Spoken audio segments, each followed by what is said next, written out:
देश में किसान आंदोलन को दिशा देने वाले और उत्तर प्रदेश की राजनीति में इस समय सबसे अहम भूमिका निभाने वाले हमारे साथ राकेश टिकैत जी हैं और जिनके बारे में पूरा उत्तर प्रदेश जानता है। राकेश टिकैत जी हमारे साथ हैं। आइए इनसे जानते हैं कि इस बार उत्तर प्रदेश की राजनीति में क्या असर इनकी तरफ से रहेगा और किसान जो है किस मुद्दे पे यूपी चुनाव में भाग लेने वाले हैं। हमारे साथ राकेश टिकैत जी हैं। सर बहुत बहुत स्वागत है आपका। धन्यवाद भाई, धन्यवाद। सर क्या लगता है कि इस बार उत्तर प्रदेश के चुनाव में किसानों की क्या भूमिका रहेगी? किसान 13 महीने आंदोलन करके आए दिल्ली में, तो ये भूमिका तो इनको पता है कि 13 महीने सरकार तो इनको मिली नहीं। ये सरकार की तलाश कर रहे। सरकार हिंदू मुस्लिम जिन्ना पर उलझ रही, विकास के इशू पर नहीं है। आज भी बच्चों के स्कूल बंद है, लेकिन नेताओं की बड़ी बड़ी रैली हो सकती है, स्कूल नहीं खुलेंगे। देश को अनपढ़ बनाया जा रहा है, ये जनता को समझ लेना चाहिए। सर एक बड़ा मुद्दा उठ रहा है इस टाइम, क्योंकि उत्तर प्रदेश में चुनाव है। कर्नाटक में हिजाब को लेके जो है, हिजाब पे तो कहा कि हिजाब पे नहीं, हिसाब पे बात हो, अब बैंक के घोटाले पे बात हो, अब तो बात उस पर होनी चाहिए। हिजाब का तो इशू खत्म हो गया, अब तो हिसाब का होगा। जो वहाँ से जो पैसे लेकर भागे सारे गुजरात से, देश को लूट लिया। इस तरह की सरकार आ गई, जनता को दूसरे इशू पर लगा दिया, उनको धार्मिक और जातिवाद पर लगा दिया और देश को बर्बाद कर दिया। इस तरह की सरकार से भाई क्वेश्चन करना इन जनता का सवाल बनता है। जो सरकार दिल्ली में नहीं मिली, हो सकता है को गांव में मिल जाए इनको, किसी किसान को, उससे सवाल जवाब जरूर करें।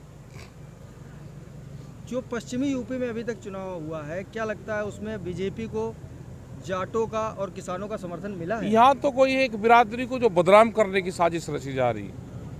पिछले 1 महीने से एक बिरादरी, एक जाति टारगेट पे है, तो समझ लेना चाहिए उसको भी, सबको भी। यहाँ पर आने के किसी और जाति का नाम लेंगे, आगे जाके फिर किसी जाति का लेंगे, फिर छोटे बड़े किसान का लेंगे। इनको तो जनता तो नहीं इनको वोट दे रही भाई। बेईमानी से, धोखाधड़ी से कुछ ही हो जाए तो जानकारी है नहीं हमको। क्या लगता है उत्तर प्रदेश का किसान इस बार बीजेपी के साथ है या उसने कोई दूसरा ऑप्शन चुन लिया? ऑप्शन का नहीं पता, लेकिन वो सरकारों की उससे नाराज हैं। जो सरकार के कर्मकांड है उससे नाराज है वो। उसके आज भी उसके धान नहीं बिक रहा। आलू के किसान का भी यही हाल है, गन्ने का किसान का भी यही हाल है। फसलें नहीं बिकती। मक्का 800 से 1000 रुपया, यही हाल बाजरे का है। सबसे अहम सवाल, इस बार आप उत्तर प्रदेश की राजनीति में किसका समर्थन करते हैं? नहीं, हम किसी का नहीं कर रहे। हम तो दूर है, राजनीति नहीं हम करते। हम तो दूर है, अपना वोट डालिए। हम भी जहाँ हमको डालना था वहाँ डाल दिया, और ये जनता कर लेगी तय भाई। 13 महीने आंदोलन करके इनको बताना थोड़ा पड़ेगा इनको क्या करना। सब समझदार हैं ये। एक आवारा जानवर की और बहुत बड़ी समस्या किसानों के बीच में वही है, तो क्या इसका पूरा असर है इसका। आवारा पशु का पूरा असर है। जिस किसान का खेत खाता है आवारा पशु, तो वो सवाल जवाब तो इनसे करेगा। ये सरकार की समस्या है, सरकार की पैदा करी हुई है, उसका समाधान भी नहीं वो कर रहा।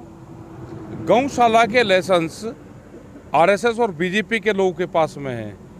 जो सरकार का फंड है उनकी जेब में जाता है, और पशु किसान के खेत में, और फंड उनके नेताओं के और उनके जेब में।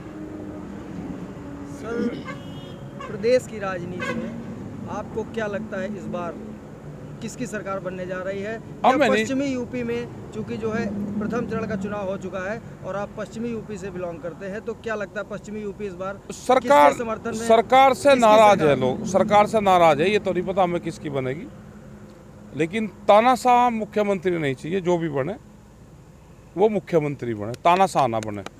जय जवान, जय किसान, जय जवान। राकेश टिकैत जिंदाबाद, जिंदाबाद। किसानों की जो राजनीति थी, देश के जो किसान आंदोलन था, उसको एक नई दिशा देने वाले राकेश टिकैत जी हमारे साथ थे। उन्होंने साफ तौर पे स्पष्ट किया कि जो किसानों की बात करेगा, किसानों के हित की बात करेगा, वो ही प्रदेश में की सरकार में आएगा।